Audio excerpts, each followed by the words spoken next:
I think Acheron's gonna be better than Jing Liu. Sorry, boys. I had to rip the bandage off. I know I'm about to get a lot of shit in the comment section. I know this video is about to get dislike bombed, but I'm gonna say it. I think that Acheron is going to be the best DPS character in the game. And you know, this take could come back to bite me in the ass like all my do not summon videos have. This will be a character I do not make a do not summon video on, or not a do not summon. You know what I'm saying? You know what I'm saying? I'm gonna not make a video on do not summon for her because I do think she is probably going to be the best DPS in the game, and there are a couple of reasons for that, which we're going to go over in today's video. Why do I think that the queen of DPS, the Jing Liu, is going to be dethroned? And that's pretty simple, right? I think she's just going to get skill diffed by Miss Acheron here, right? But to fully understand what we're going to talk about, let's go ahead and talk about a little small kit breakdown first. I don't want to run her kit down your throat or anything like that, but let's talk about what we already know, right? Her skill. She attacks one main enemy, she hits adjacent enemies, she gets one stack of this thing that basically one charge, right, that gives her an extra stack of her ultimate move where like she needs 9 of these things to get her ultimate up, right? And then this kind of all plays into the talent, right? Because what the talent does essentially is you get 9 stacks, you get the ultimate, but how do you get those 9 stacks? For every debuff you place on an enemy, or that the enemy places on themselves, or basically every debuff, or a debuff for action, right? So if you debuff an enemy in an action, you get a stack, right? So you essentially need 9 actions to get the ultimate. That was really complex, and it probably didn't need to be, right? But you need 9 stacks, essentially. That's what it does, right? Because she doesn't enter Honkai like Miss Jing Liu does. She more so goes like Gojo Satoru. She goes...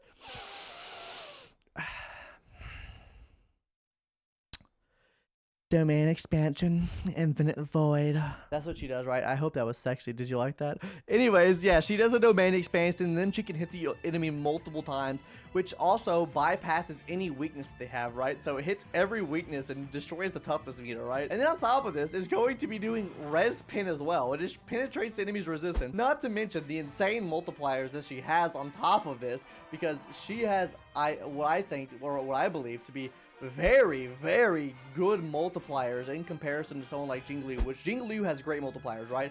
I think they are pretty similar in terms of multipliers. Hers are a little bit lower, but we're going to talk about why that doesn't matter too much in this video right now. So that little kit breakdown out of the way, let's go ahead and hop into topic number 1 first. Nhility is now king. You guys might disagree and say Destruction's still king because we have Danny Soyboy Heng, and we also have Jing Liu, you know, the master of destruction, the master of the game, the master of DPS right now. And I'm here to say I think Nhility is taking that over, and the reason that is because we have Black Swan in the game now, which is the master of dots, or my bad, she is the proprietor of dots. She technically brought dots to the meta, having our first 5-star dot unit in the game.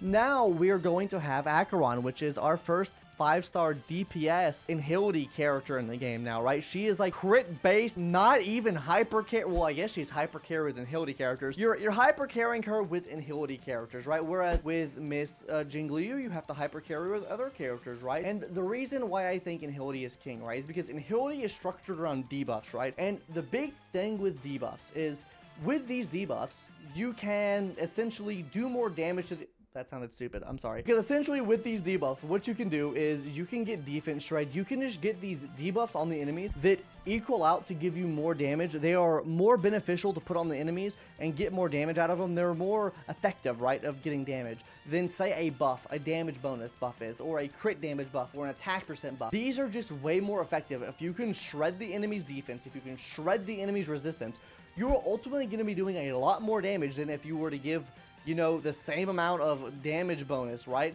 And that's the big thing that the Nhility class has on top of anyone else, and especially with how Acheron's kit works with pairing up with other Nhility characters. As you know, we all know that Jing Liu takes HP from the allies and gives herself a fat ass buff. She does the same thing with just having Nhility characters in the team. Now you could make the argument, right?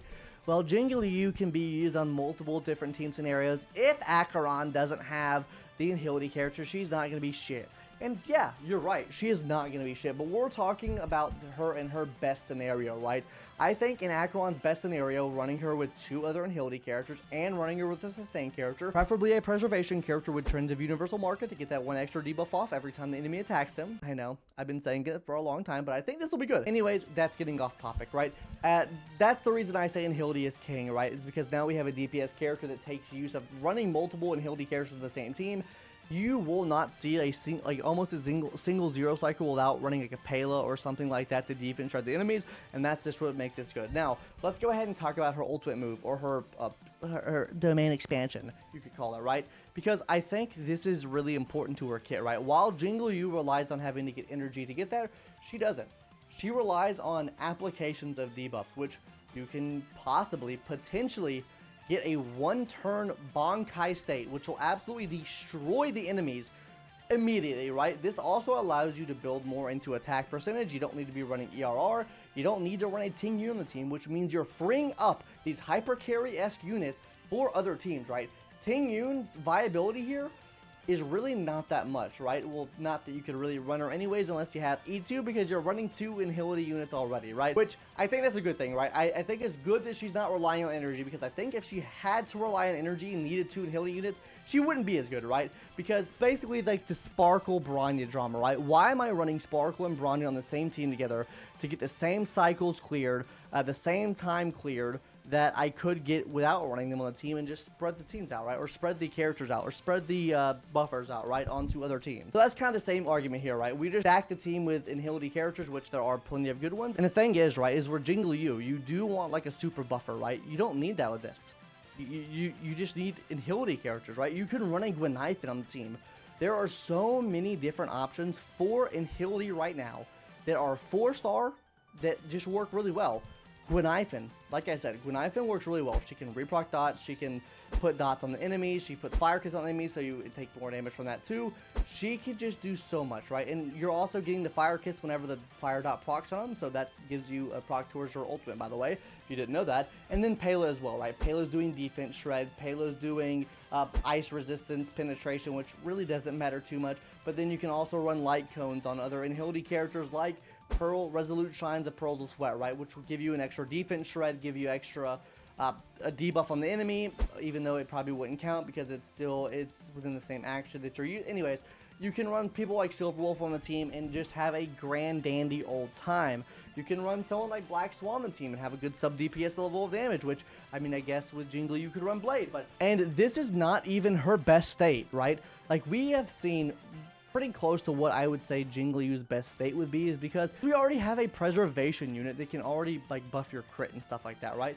Which, I mean, that will help her out, but we also need a character that will debuff the enemy and also on top of that give a buff to the team, right? That's what her best case scenario is, right? And we're gonna get that in the future. There is no shot that we don't get that in the future, and that's why I think that as of right now, I think she's going to be better than JING LIU, and then she's only going to get better in the future with the better Nhility characters that we get, right? Because these debuffs just give you so much more value in terms of damage to the enemy than you would get from someone like a JING LIU that's getting hyper buffed by Sparkle and Bronya and stuff like that. So I think the stocks generally increase over time for someone like Acheron, because we still have yet to get that. Now, as far as like the ultimate, right? JING LIU can stay in her ultimate move or transcendent state probably about 70% of the battle, depending how you ever build. Probably 90% if you can beat it like really quick, 95% if you're really efficient, right?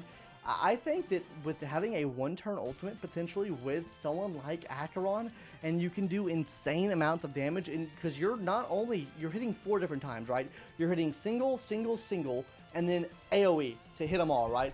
Whereas JING LIU, you know, you do your hit, and then ult, hit again, and then you lose your transcendent state or whatever, right? This is going to be really beneficial, right? Because if you can get this ult every single turn effectively and efficiently, this is going to be crazy. She's going to be crazy cracked, because you're actually able to rely on enemies giving themselves debuffs and debuffs reprocking on their turns or whatever to get her ultimate back up. You're not having to rely on, oh, well, I'm missing 5 energy, so my JING LIU is going to be dead for this turn. It seems like to me that Acheron probably won't have very many dead turns, if any at all. And that's one of the reasons why I think that Acheron is going to be the best character in the game. I think she's going to be the best DPS character in the game, I should say, right? I do think she's also going to be a lot more free-to-play friendly, because you're able to run units like Pele, you're able to run units like Gwenithan on the team, and still as effectively get her ultimate up without having to worry about energy, and that also allows you to divide your teams up better, especially for like free-to-play and low spenders. Now you can run that Ting Yun on your other team, maybe with a JING LIU or something like that, right? She just allows a lot of diversity with your account. I think she brings a lot of value to your account, and I overall do think she is going to be the best DPS character in the game. But I'm very curious to hear what your guys' thoughts are in the comment section down below. This was a lot of rambling on this video. I'm wearing my Yon King t-shirt, and I'm getting off the video now. Hopefully, you guys don't pull a Yon King on your pulls. That's what I have my charm for here, and I'll see you in the next one, guys. Later. Bye-bye. Subscribe if you haven't already, because we're doing an Acheron giveaway. If you stayed to this point in the video, now you know, for Acheron giveaway on twitch.tv/YouTube. Can't see me, probably on her release date. So, join the Discord, subscribe here, and follow the Twitch if you want to get in on that action. Anyways, guys, see you later. Bye-bye.